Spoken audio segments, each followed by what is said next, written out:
Hallelujah. Kita sudah mati. Ummiyagi ಹೇಳ್ತಿಲ್ಲ ಅದು ಯಾಕೆ ಏನು சொல்லிருக்கீங்க.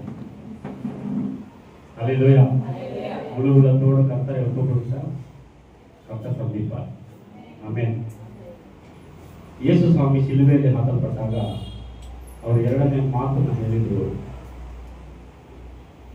ನೂತನವಾದ ಸುವಾರ್ತೆ 23ನೇ ಅಧ್ಯಾಯ 43ನೇ ವಚನದಲ್ಲಿ ಅವರು ಮಾತನಾಡಿದರು.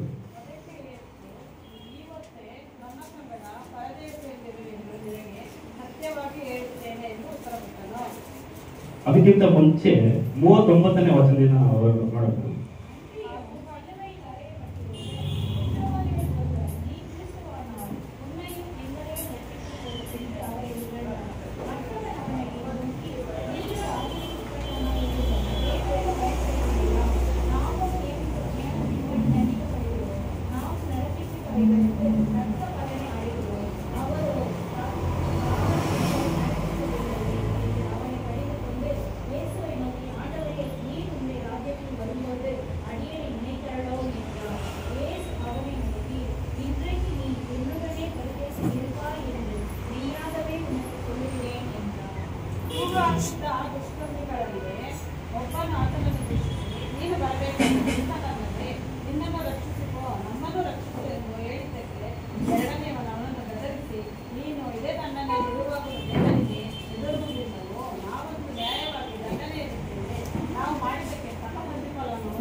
Hallelujah.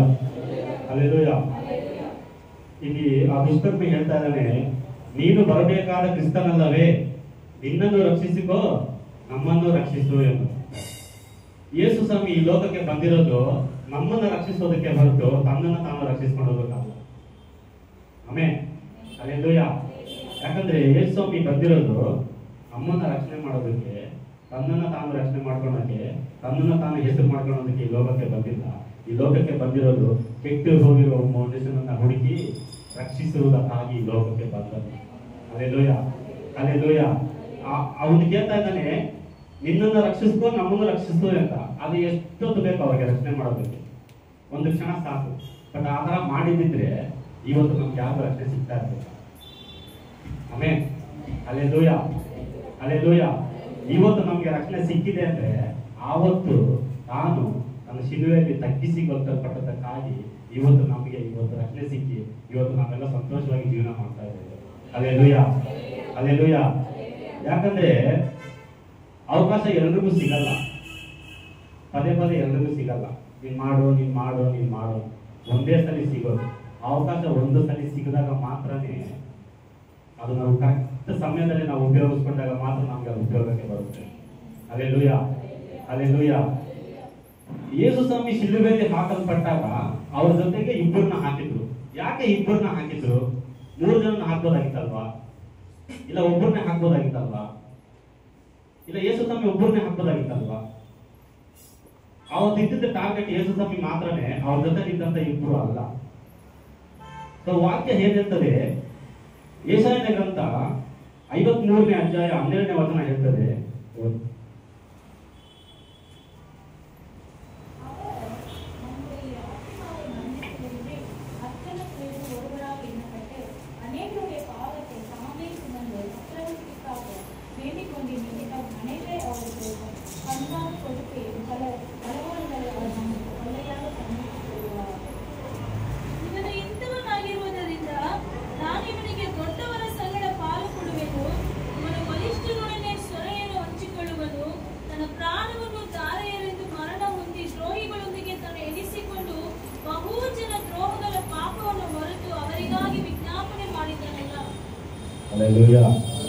ಇಲ್ಲಿ ಯೇಸು ಸ್ವಾಮಿ ಯಾಕೆ ಶಿಲುಬೆಗೆ ಏರಿದ್ರು ಅಂದ್ರೆ ವಾಕ್ಯವನ್ನ ನೆರವೇರಿಸ್ತಾರೆ.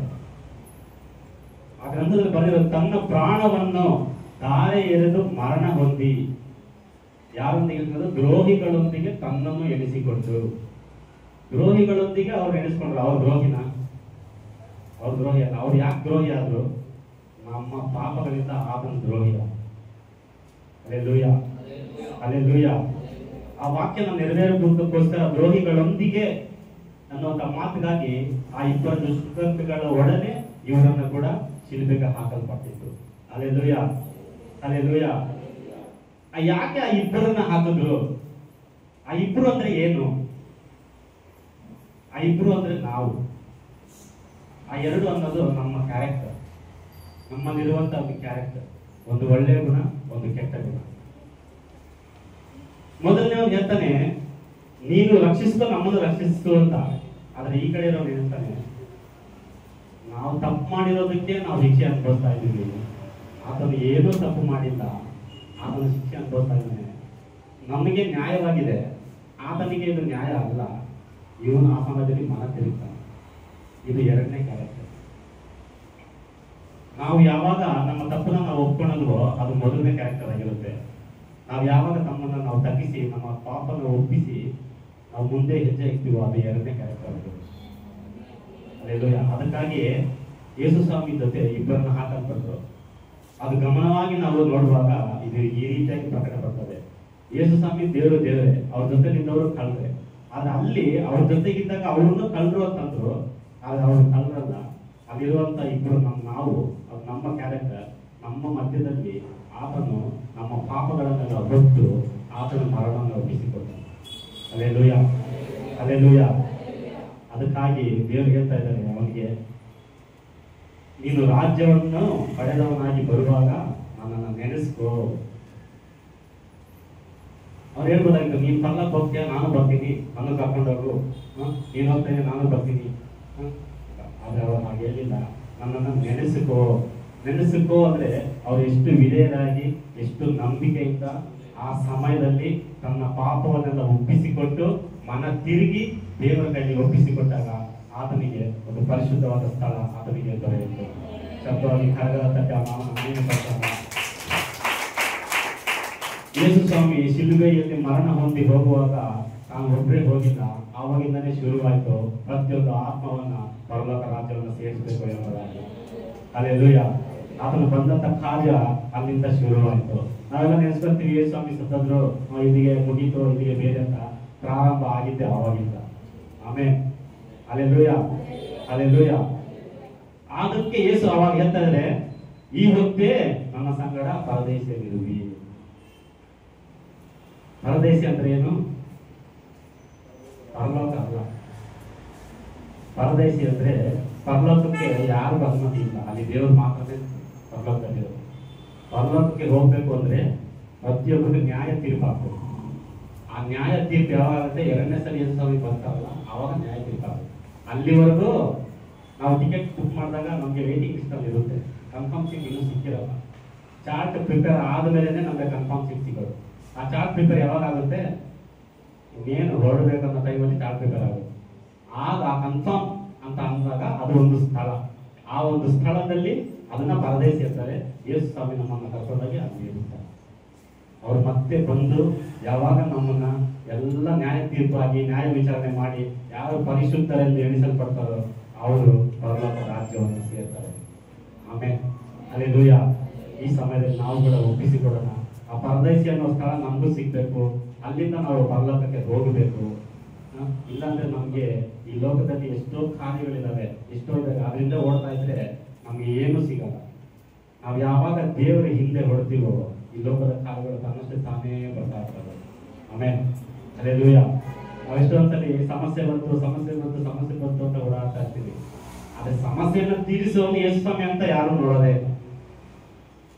ವಾಕ್ಯದ ನಿಮ್ಮ ಚಿಂತಾಭಾರವನ್ನು ನಮ್ಮ ಮೇಲೆ ಹಾಕ್ರಿ, ನಾನ್ ನಿಮ್ಗೋಸ್ಕರ ಚಿಂತೆ ಮಾಡ್ತೇನೆ ಅಂತ.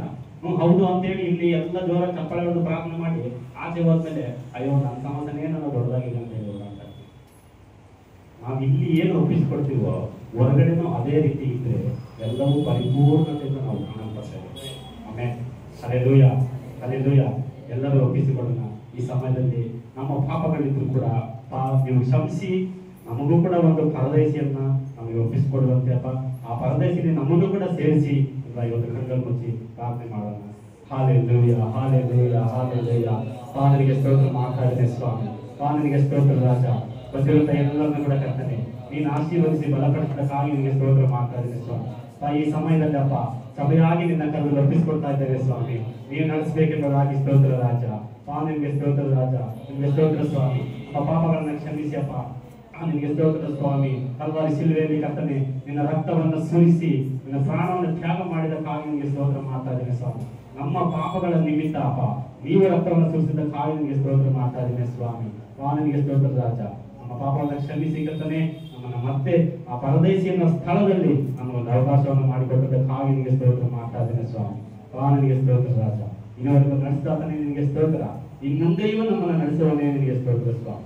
ಎಲ್ಲ ಸ್ತುತಿ ಗಾನ ಮಹಿಮೆ ನಿಮ್ಮೊಬ್ಬರಿಗೆ ಸಲ್ಲಿಸ್ತಾ ಇದ್ದೇವೆ ಯೇಸುವಿನ ನಾಮದಲ್ಲಿ ತಂದೆ. ಆಮೇಲೆ ಆಮೇಲೆ ಆಮೇಲೆ. ದೇವರ ನಾಮಕ್ಕೆ ಮಹಿಮೆ ಉಂಟಾಗಲಿ. ಈ ಎರಡನೇ ವಾಕ್ಯವನ್ನ ನನಗೆ ಹೇಳುವುದಕ್ಕೆ ಅವಕಾಶ ಕೊಡುವುದಕ್ಕಾಗಿ ದೇವರಿಗೆ ನಾನು ವಂದನೆ ಸಲ್ಲಿಸ್ತೇನೆ. ದೇವರ ನಾಮಕ್ಕೆ ಮಹಿಮೆ ನಿಮ್ಮೆಲ್ಲರಿಗೂ ತುಂಬ